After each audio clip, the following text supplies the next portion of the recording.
1970 সালে পাকিস্তানে প্রথম ও সর্বশেষ জাতীয় নির্বাচন অনুষ্ঠিত হয়।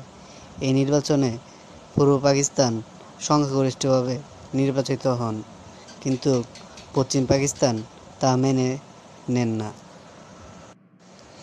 এরই পরিপ্রেক্ষিতে 1971 সালে পূর্ব পাকিস্তান মহান মুক্তিযুদ্ধের ঘোষণা দেন। 1971 সালে 25শে মার্চ গভীর রাতে নিরীহ পূর্ব বাঙালির উপর পশ্চিম পাকিস্তান নির্মমভাবে হত্যাকাণ্ড চালান। পরবর্তীতে 26শে মার্চ পূর্ব বাঙালি স্বাধীনতার সংগ্রামের ডাক দেন। এই মুক্তিযুদ্ধ দীর্ঘ 9 মাস ধরে চলে। এতে প্রায় 30 লক্ষ পূর্ব বাঙালি শহীদ হন এবং প্রায় 1 কোটি মানুষ গৃহহীন হয়।